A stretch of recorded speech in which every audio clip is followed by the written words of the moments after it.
तो मित्रों तमाરું स्वागत है विज्ञाननी एक अद्भुत दुनिया भौतिक विज्ञान एटले फिजिक्सना आ लेक्चरमां।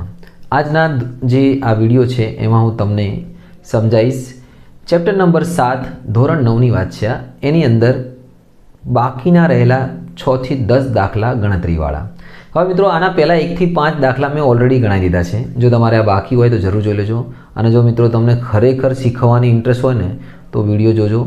તમને પૂરેપૂરા મારા પ્રયત્ન છે કે સાદી રીતે તમને મેં સમજાય છે અને અઘરા દાખલા બી તમને ઇઝીલી સમજાવી દીધા છે, બરાબર ને। જે લોકો ભવિષ્યમાં વિજ્ઞાનમાં આગળ જવા માંગે છે ફિલ્ડમાં, એને આ દાખલાઓ આવડવા જરૂરી છે। 11 સાયન્સથી શરૂ કરીને ડિગ્રી વિગ્રી બધામાં તમારો બેઝિક છે।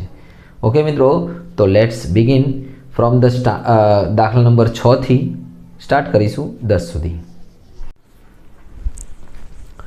तो मित्रों तमारी समक्ष रजू छे छठो दाखलो जे छे आलेखवाळो। हवे आलेखवाळा घणा बधा दाखला जोईने मित्रों आपणने एम थाय के आने करवानुं शुं छे, गणवानुं करी दे। बहु इजी छे, तमारे ध्यानथी खाली समजवानुं छे। आलेख समजવું बहु इजी छे। तो पहला तमने आलेख समजावी दઉં, પછી આના જવાબો સમજીએ। आ छे एक्स अक्ष અને એમાં પર સમય આપ્યું છે અને આ છે વાય અક્ષ જેમાં આપણને આપ્યું છે અંતર। હવે જે ત્રણ વાહનોનું દર્શાવ્યા છે એના આલેખ આપણને ડાર્ક લાઇન પરથી તમે જોઈ શકો છો। આ જે વાહન જાય છે આ છે બી, આ જે વાહન જાય છે જે છે એ અને આ જે વાહન જાય છે સી છે। આ ત્રણના આલેખ છે। ઓકે, યાદ રહ્યું? કયા કયા છે ખબર પડી ને તમને? આ જે પટ્ટો તમને જાય છે એ સી છે, આ એ છે અને આ બી છે। बी क्यांथी स्टार्ट करे छे? 0 किलोमीटर थी स्टार्ट करे छे। बी आम जाए छे। आ जे आलेख छे आपणो आ ए क्यांथी स्टार्ट करे छे? 2 थी स्टार्ट करे छे। अने आ जे सी छे 6 थी सेज ऊपर किलोमीटर थी स्टार्ट करे छे। समझी गया छो? ओके, हवे आनो प्रश्न जे जोई लईए। आना प्रश्नमां शुं कहे छे कि पहेलो प्रश्न तमारी समक्ष रजू छे कि भाई त्रणेय वाहनोमां सौथी वधारे झड़पी वाहन कयो छे। हवे अहींया तमारे हमेशा एक सिंपल नियम याद राखवानुं, आम हाथनुं, मतलब जेनो हाथ वधारे ऊंचो एटले जे आलेख वधारे ऊंचो एनो स्पीड वधारे होय छे, कारण के एनो खूणो वधारे। हूँ तमने हवे थोड़ोक साइंटिफिक समजावी दूं कि धारो के आ जे खूणो छे, आपणे पहेला आलेखनी वात करीए आ बी नी, तो ए θ1 बनावे छे। आ जे खूणो छे ए समक्षितिज साथे θ2 बनावे छे अने आ जे छे θ3 बनावे छे। तो तमे जोई शको छो कि आमां θ1 ए θ2 અને θ3 થી મોટો છે, मतलब કે એનો જે ઢાળ મળશે અંતર અપોન જે એનો ઢાળ મળશે, બરાબર? સમયનું ઢાળ કઈ રીતે શોધાય તમે એ બી યાદ રાખજો। ઢાળ શોધવા માટે તમારે સૂત્ર યાદ રાખવાનું, ઢાળ બરાબર અંતર ભાગ્યા સમય। ઢાળ જાણો છો, બિંદુ જાણો છો, ઢાળ બિંદુ સમીકરણ આગળ આવશે તમારે નેક્સ્ટ લેવલ ઉપર। तो ढाळ एटले अंतर भाग्या समय, तमे शोधी शको छो अंतर भाग्या समय। हवे आपणे टूंकमां तमे समजी लो कि जेनु आम आम वधारे जाय ने एनी स्पीड वधारे, एटले θ1 ની स्पीड वधारे छे। tan θ1 greater than tan θ2 tan θ3 एटले सौथी वधारे झड़पी छे आमां बी। तो आ पण पहेला प्रश्ननो जवाब थई गयो छे। बीजो प्रश्न शुं कहे छे? शुं त्रणेय कोई बिंदु पर मळे छे? तो आनो जवाब एवो आवशे सिंपल कि त्रणेय आलेख जो कोई बिंदु पर छेदता होय तो एनो मतलब ए त्रणेय मळे छे। तो चेक करिए। तो भाई पहला बेनने तो आ एफ पर मळे छे, आ बे एफ पर मळे छे। कारण कोण? जो आ बी वाळो अने आ ए वाळो एफ पर मळे छे। अने आ जे छे जे आपणा आगळवाळा जे छे आपणे जेने कहीए छे आ सी वाळो अने आ जे बी वाळो छे ए डी पर मळे छे अने आगळ जेने क्या मळे छे। टूंकमां त्रणेय तमने क्या मळता देखाशे नहीं। त्रणेय क्या भेगा थाय छे? नहीं। तो जवाब है कि भाई त्रणेय क्या भेगा थता नथी। तो बीजो जवाब तमारी समक्ष आवशे कि भाई त्रणेय मळता नथी। ओके, तो मित्रों तीजो प्रश्न है कि बी ज्यारे ए पासेथी पसार थाय छे तो सी थी केटले दूर हशे। तो भाई बी वाली लाइन पकड़ो अने ए वाली लाइन पकड़ो। तो भाई बी अने ए ज्यारे भेगा थाय तो डी उपर भेगा थाय छे। तो सी केटलो दूर हशे? तो भाई सी अहींया ई उपर छे। समजी लो कि आ अंदाजे 7 ની आसपास आवे छे। तो भाई सी 7 किलोमीटर पर हशे अने जो एनो अंतर मापવું હોય तो सी स्टार्ट करे छे આપણે 2 થી, એટલે 7 કિલોમીટર પર પહોંચે છે, એનો મતલબ 5 કિલોમીટરનું અંતર કાપે છે।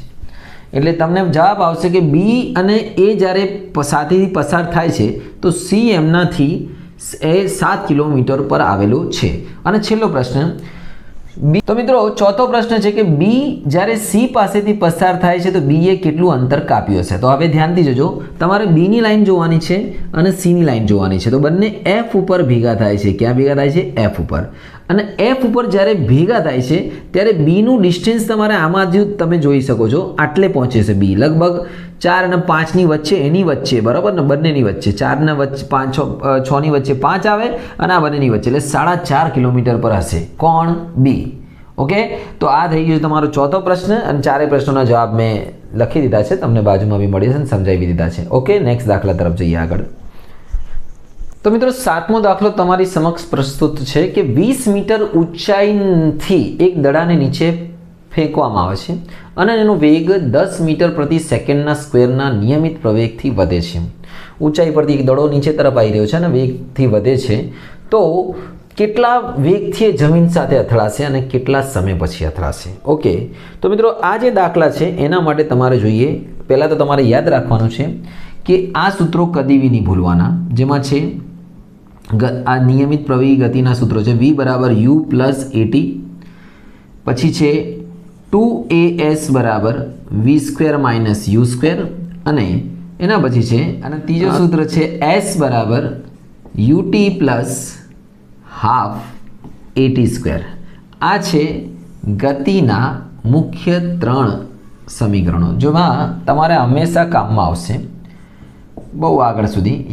v એટલે અંતિમ વેગ, u એટલે પ્રારંભિક વેગ, a એટલે પ્રવેગ, t એટલે સમય, s એટલે સ્થાનાંતર. યાદ રાખજો, આમાં બધાની કિંમત મેં કહી દીધી. u એટલે અંતિમ, v એટલે અંતિમ વેગ, અને જે આપણે શોધવાનું. ચલો તો આના દાખલાને ગણીએ એટલે તમને ખ્યાલ આવશે. બોલો, ઊંચાઈ કેટલી છે? 20 મીટરની ઊંચાઈ છે.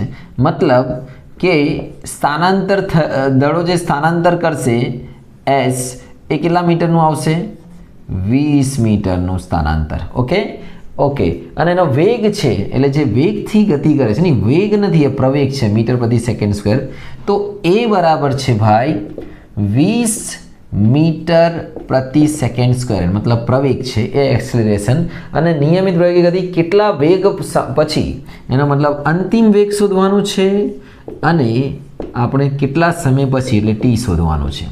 હવે જો ધ્યાનથી જોજો, આપણે એવું સૂત્ર લેવાનું કે જેમાં s બી આવે ને a બી આવે ને v મળી જાય કે t મળી જાય, જે લઈ લે. તો જો આ બીજો સૂત્ર જો, a બી છે ને s બી છે ને u બી છે, એટલે v બી છે, મળી જશે. u એટલે પ્રારંભિક વેગ તો 0 જ હશે. હંમેશા યાદ રાખો, કોઈ પદાર્થ ગતિની શરૂઆત કરે તો પ્રારંભિક વેગ તમારે 0 લઈ લેવાનો. ચલો બીજો સૂત્ર લઈ લઈએ. 2as બરાબર v square minus u square. a એટલે પ્રવેગ, s એટલે સ્થાનાંતર. એની કિંમત છે ભાઈ 20, એસની કિંમત છે ભાઈ સ્થાનાંતર. અરે ભાઈ ઊંધું થઈ ગયું. એની કિંમત છે 10. લગતા હૈ ભૂખ લગ રહી હૈ. તો v બરાબર શોધવાનું છે અને u બરાબર છે 0. તો ભાઈ 10 2 20 2 400, 400 બરાબર v સ્ક્વેર માઇનસ 0, 0 જતા રહ્યા, એટલે v સ્ક્વેરનું વર્ગમૂળ લેશું તો આવશે 400નું વર્ગમૂળ થશે 20 પ્લસ ઓર માઇનસ 20, પણ આપણે ખાલી પ્લસ લઈશું કે આમાં વેગ આવે છે. તો ભાઈ દડો 20 મીટર પ્રતિ સેકન્ડના સ્પીડે અથડાશે.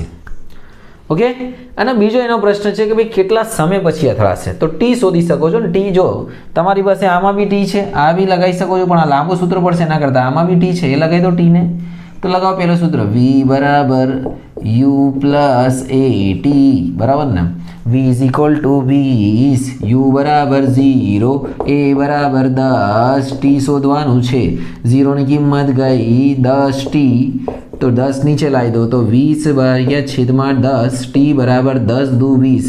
ભાઈ દડો 2 સેકન્ડ પછી જમીન ઉપર આવી જશે. અને આમે સીધી વસ્તુ છે યાર, કે દડો 10 મીટર પ્રતિ સેકન્ડના વેગથી ગતિ કર્યો છે, પ્રવેગથી ગતિ કર્યો, તો 10 મીટર 1 સેકન્ડમાં કાપશે, તો બીજે 10 સેકન્ડ બીજી 1 સેકન્ડમાં, તો 20 મીટરનું અંતર જ છે એનું, તો 2 સેકન્ડમાં પહોંચી જશે.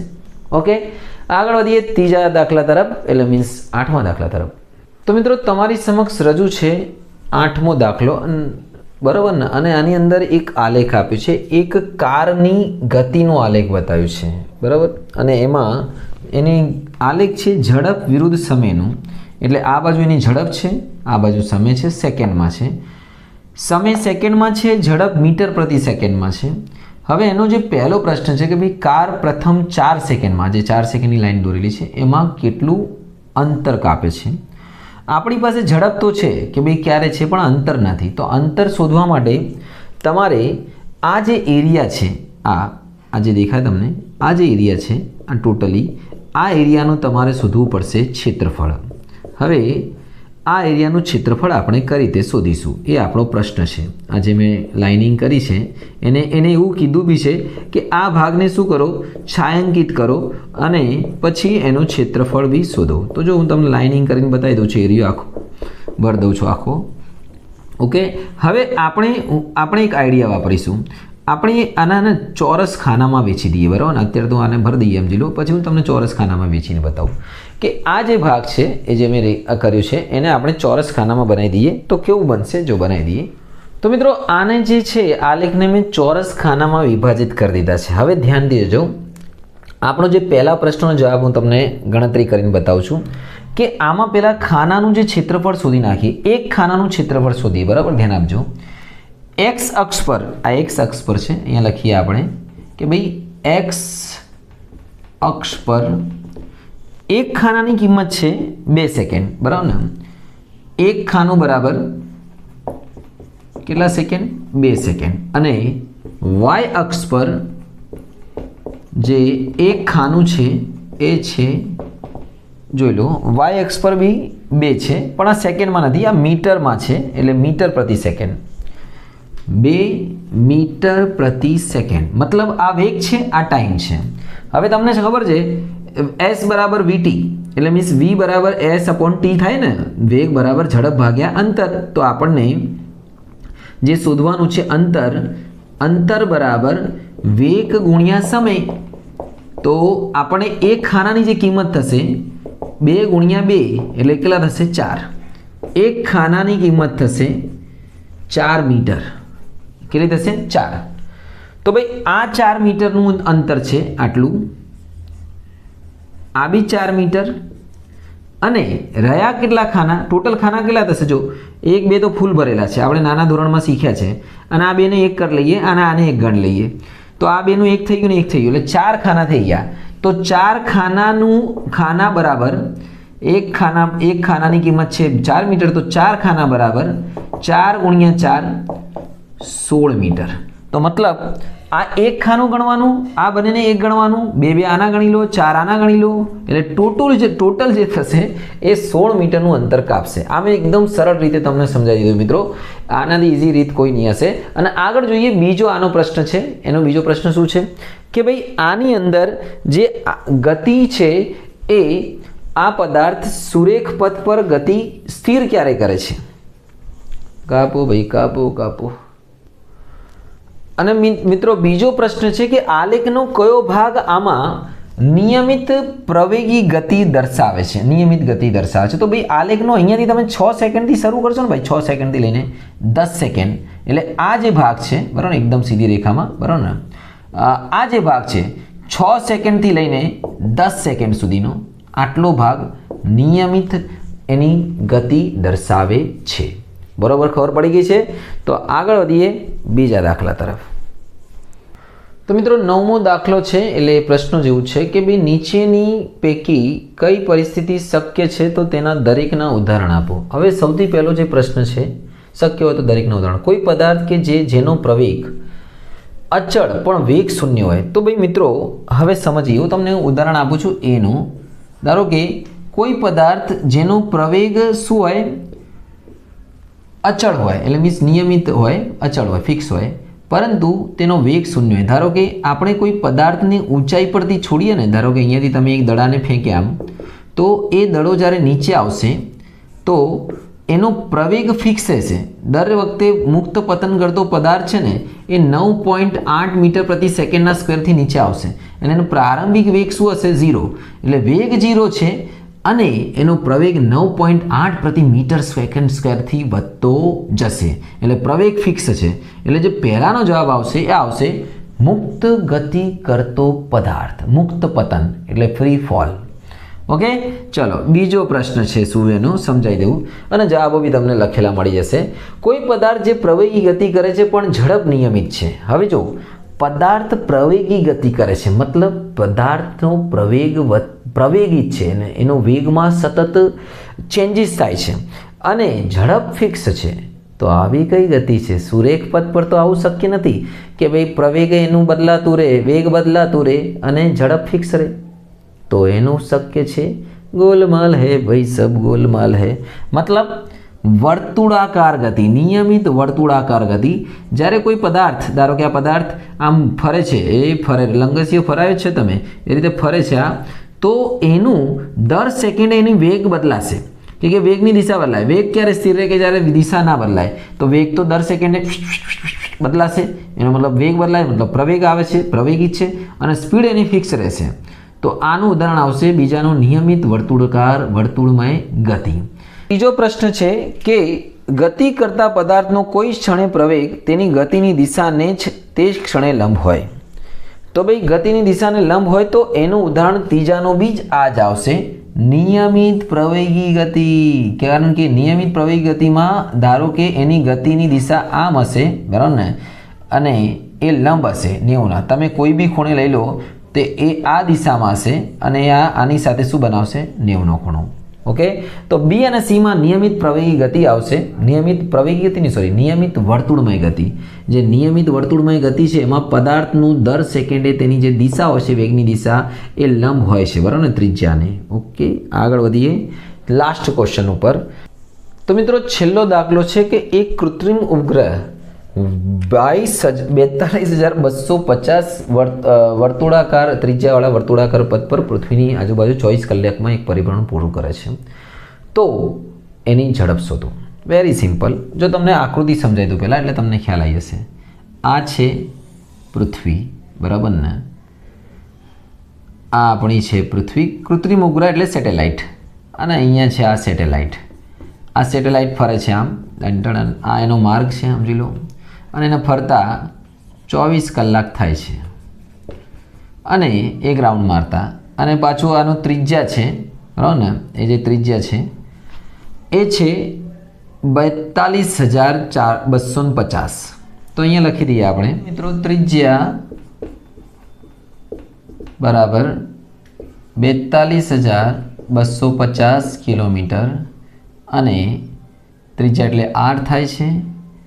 સમય જેને કહેવાય ટી, એ છે 24 કલાક અને આ છે વર્તુળમય ગતિ. તો નિયમિત વર્તુળમય ગતિનું સૂત્ર છે, નિયમિત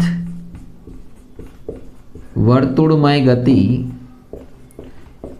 માટે ઝડપ થશે v બરાબર 2πr પરિઘ, એનું પરિઘ છેદમાં ટી. ટી એટલે સમય, કે ભાઈ કેટલા સમય સુધી એ કેટલા સમયમાં કેટલું અંતર કાપે છે એનું છે સૂત્ર. ચલો કિંમત મૂકીએ. 2 એટલે 2, પાઈ એટલે 22/7, r એટલે ત્રિજ્યા 42,250 અને 24 કલાક છે, એટલે ટી એટલે 24 કલાક. કાપી દઈએ અને આપણે ચલો જે ઉડતા ઉડાડી દઈએ. 2 અને અહીંયા 24ના અડધા થશે 12, 11 અને 12ના અડધા થશે 6. બીજું કશું ઉડે છે? હજી ના ઉડતું તો હજી ઉડાડી દઈએ, ચાલશે. ચલો ને 11 વડે વધીશું, એને લખી નાખો. 11 42,250 છેદમાં 7×42. એક કામ કરીએ, આપણે 42 વડે જ આને ભાગી દઈએ એટલે માથાકૂટ જાય. હું અહીંયા ભાગાકાર કરી દઉં છું અને પછી ગુણાકાર કરી દઈશું. 42,250, 42 એકા 42. જો લગભગ આનો જવાબ આવશે અહીંયા એ 11 ગુણ્યા 1005.95. અહીંયા લખી દઉં છું 11 ગુણ્યા 1005.95. હવે આનો ફરીથી ગુણાકાર કરી લઈએ આપણે. 1005.95 ગુણ્યા 11 તો 1005.95 અહીંયા આવશે ફરીથી. હા, તો 110.65. દિમાગ की बत्ती जलाओ, थक गया लगता बबुआ. तो जवाब અહીંયા લખી દેજો મિત્રો બાજુમાં, તમને સમજાવી દઉં. 110.65.45 કિલોમીટર પ્રતિ કલાક. ઓકે, અને આને પોઈન્ટમાંથી હજી ખસેડવું હોય, ઘાતમાં લાવવું હોય તો તમારે 1 લખી શકો છો આને. 1.1065 4 પોઈન્ટ થશે ને 10⁴ કિલોમીટર પ્રતિ કલાક. એટલે સેટેલાઇટ લગભગ 11,000 કિલોમીટરની સ્પીડે ફરી રહ્યો છે પ્રતિ કલાક, 11,000ની. ઓકે, ગણતરી મેં કરી છે, તમે જોઈ લેજો. દાખલો બહુ સારો છે. ઓકે, કામમાં આવશે તમારે. તો આની સાથે મિત્રો આ ચેપ્ટરના દાખલા બધા પૂરા થાય છે. મિત્રો આ ચેપ્ટરના આ જે બાકીના દાખલા ગણાવવા માટે ખૂબ જ મહેનત થઈ છે. રિયલી બહુ મહેનત થઈ છે. એટલે તમારી જોડે હું આશા રાખું તમે લાઇકનો બટન જરૂર દબાવજો. નવા આવે તો સબસ્ક્રાઈબ જરૂર કરશો, એટલું તો કરી શકો છો. તો તૈયારી કરો, આગળ વધો, આપણા દેશને બી આગળ લાવો. શુભ.